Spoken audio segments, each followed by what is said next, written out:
Today on the Hopefulist, learning new things will open up the whole world for you. A list to make your mornings go more smoothly. And don't you wish your pet could talk?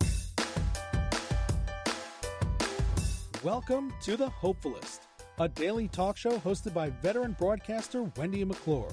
Join Wendy each day as she shares her life lessons that transformed her from perpetual pessimist to the ultimate hopefulist. The perfect morning show to get you caught up on the day's top stories while sharing insights that will lead to positive transformation and bring out the hopefulist in you.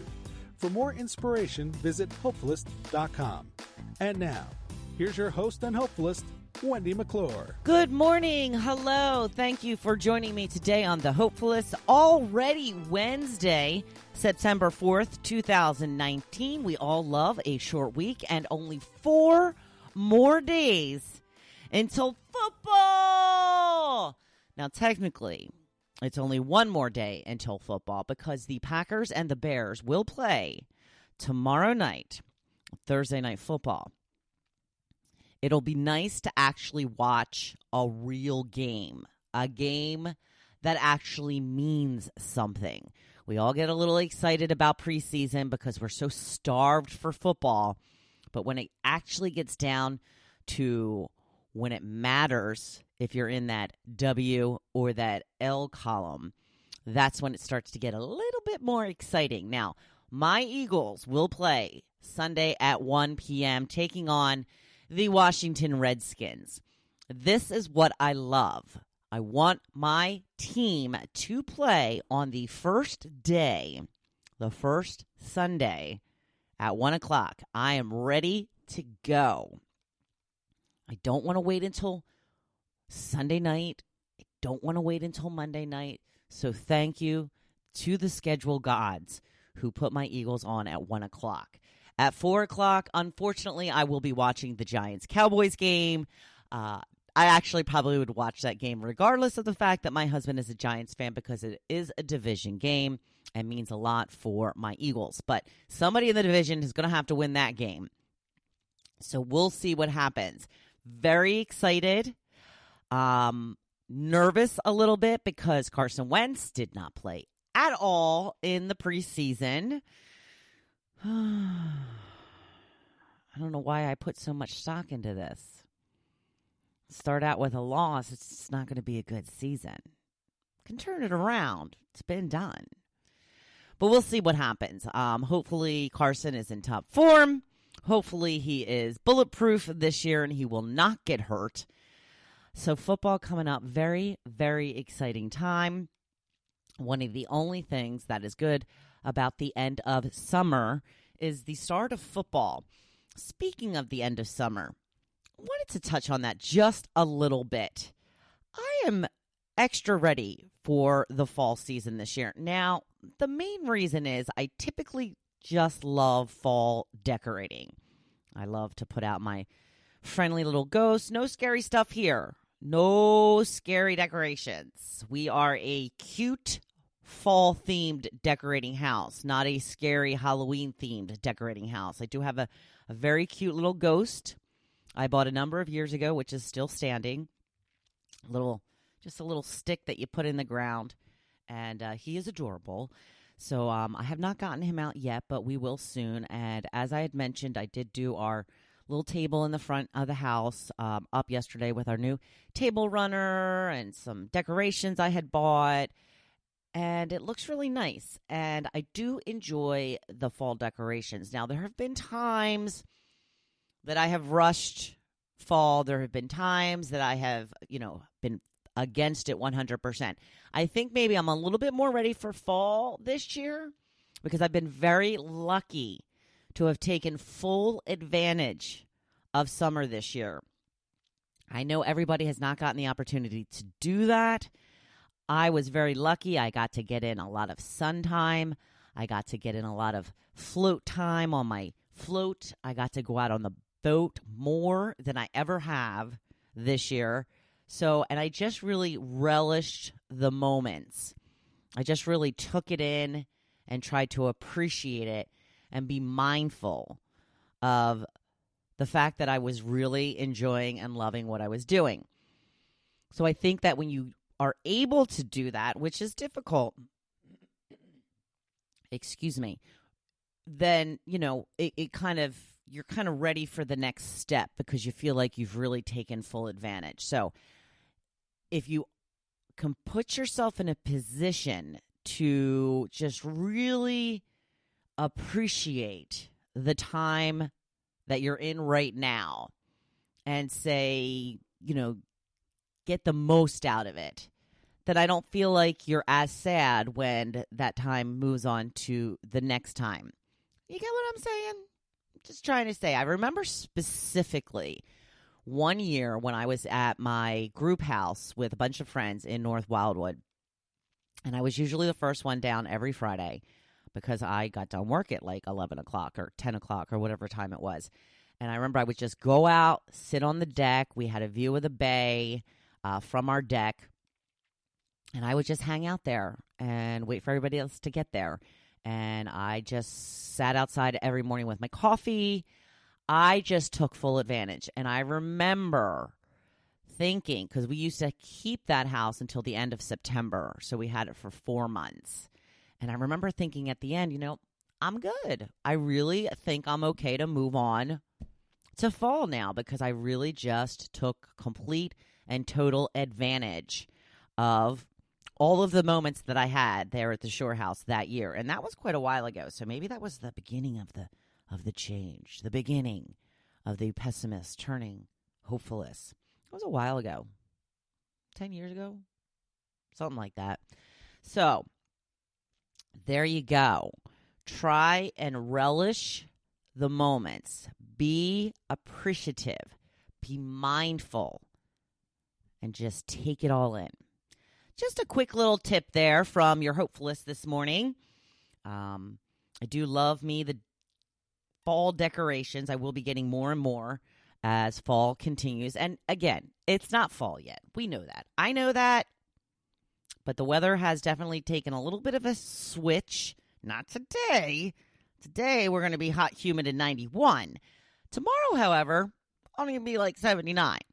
And then we get the rains from Hurricane Dorian. So, really, really concerned and watching the situation where that storm is headed, what it's left behind in its wake. So our thoughts and prayers to everybody affected by that horrific storm.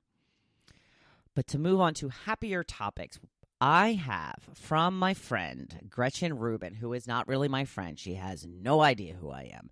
She is the author of The Happiness Project. I have discussed her before. Great author, has a number of books out, and she has an Instagram account that I follow, and I believe she might have a podcast. I'm not sure. I have heard her interviewed on other podcasts, but she has come out with a list of 11 simple morning habits to make your life easier. We're still kind of getting back into the groove of things. Summer unofficially over now. Kids are back at school. Vacations are over.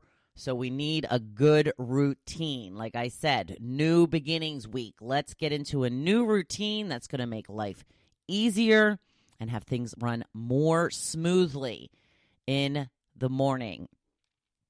Number 1 on the list, I've talked about this before, beware the snooze button. The snooze button is not your friend. It really is not. I got into a very bad snooze habit back when I was in college, and I had to kick it because, there were times I was sleeping for 3 hours with the snooze button, and it was across the room. So I would get up, hit the snooze button, run back to bed, sleep for another 8 or 9 minutes until it happened again, and then repeat the process. That couldn't have been a very good sleep, right? Just became addicted to it. I am telling you that breaking the snooze button habit will be one of the hardest things you will ever do. But you will never, ever regret it. The way that I kicked the habit, and this is what makes it a little bit harder now, because a lot of people use their phones, and the phone automatically has a snooze button. I don't think you can delete the snooze button on your phone. If there is a way to do that, that would be great. But I had to buy an alarm clock because back in my college days, we did not have smartphones that we used as an alarm. And I bought my mom bought me an alarm that didn't have a snooze button. Once you turned it off, it was off. You could reset it, but if I had to reset it, then I was going to be too awake to go back to sleep, which is just, good, because that's the point. You don't want to go back to sleep. So maybe you should put your phone in the other room. I know most people don't like to do that because they're worried they might miss a call, an emergency, something like that. But if you buy like one of those old time, with the bells, they probably don't have a snooze button. Or if there is a way to delete the snooze button from your phone, that would be great too. Because I'm telling you, you may oversleep once or twice, but once it happens, you will make sure to not make that mistake again.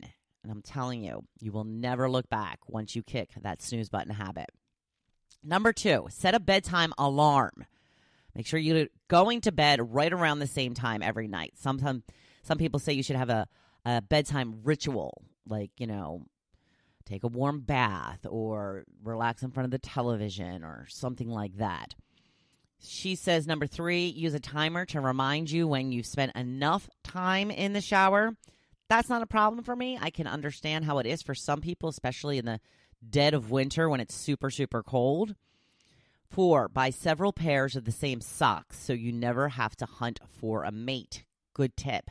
Number 5, choose your outfit the night before to simplify the morning even more. We've heard that through the years.